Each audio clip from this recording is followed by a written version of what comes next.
Right, Arina, so we were looking at getting Senorita really tight, okay?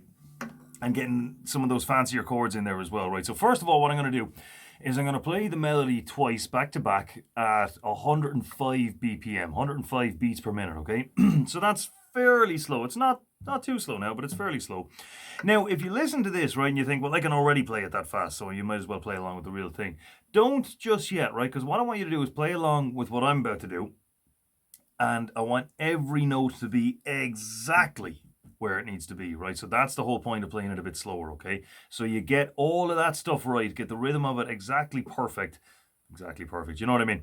And then and only then go up to the full speed, okay? Because if you go up to the full speed too quick, it's gonna be sloppy. Like, yeah, you'll play it fast, but it's not. It's gonna be a little bit raggedy. So we want to work all that stuff out at the slower speed first, then bring it up, right? So then after that, we'll talk about the chords. Okay, so here's the melody twice at 105 BPM. So the real thing is about 120. So this isn't that much slower now, but it's a bit. So, but it's all about getting every note exactly where it should be. All right, really precise. Okay, here we go.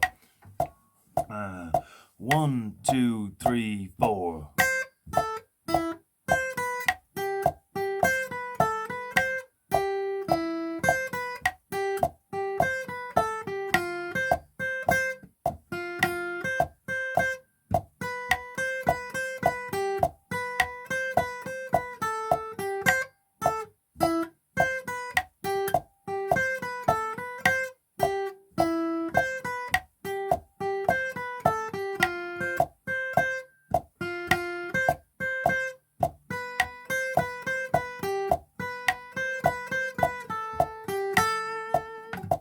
So a nice steady pace, but what I want you to focus on is accuracy, getting those notes exactly where they need to be, right? Bam, bam, bam, ba da bam. Okay?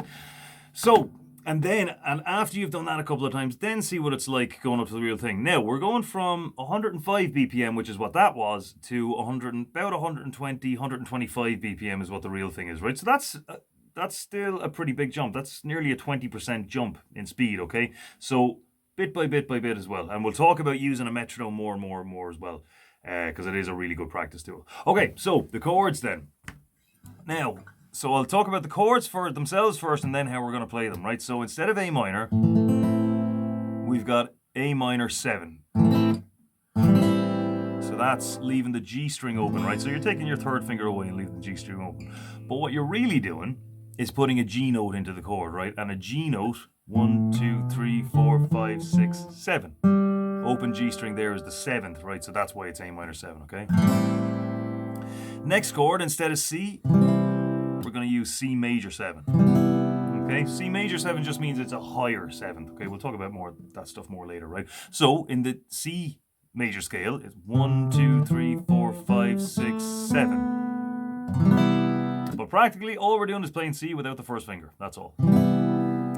Now here's one we know already, F major 7. Now the reason we know that before F is because F is a bar chord. Remember, F is E up a fret. And you've got the first finger there being held, or first string I should say, being held on the first fret, which gives you an F note in the F chord, right? We go down one below that, that's where we get the F major 7, right? Okay, E minor 7. So normally we've got E minor here.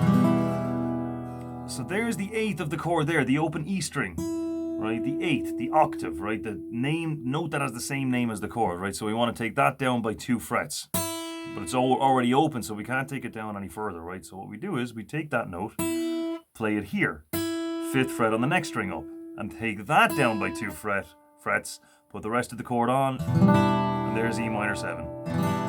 And then for the last one, we'll just use a normal G, okay?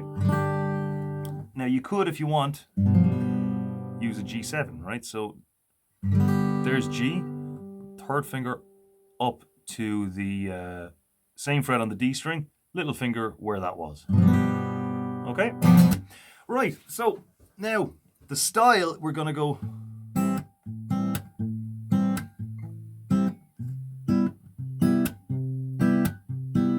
Okay? Oh, by the way, this is just another way of playing C major 7. You take an A major 7, A sharp major 7, B major 7, no B sharp, so C major 7. But we'll do it the normal way for now anyway.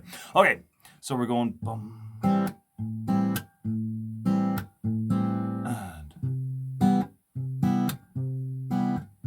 Okay, so again, metronome 105, same as last time.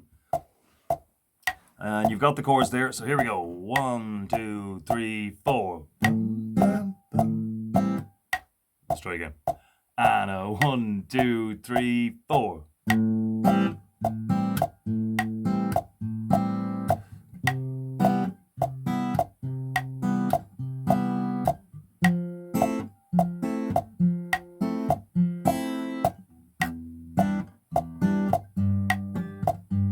One more.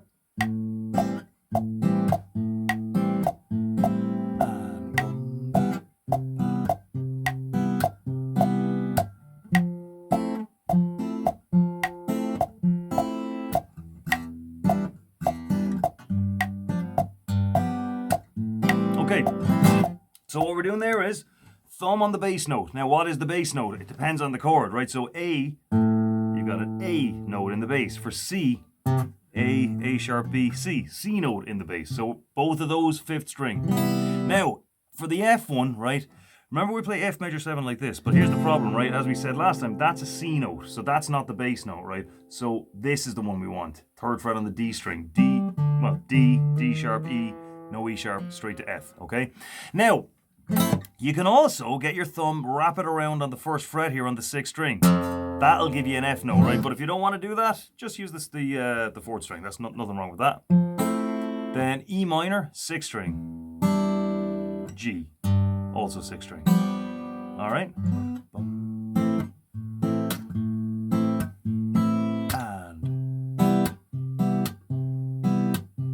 And all I'm doing there to mute it is just taking this shape and putting it back down on the strings. That's all there is to it, right? So, and you've got your fingers set up.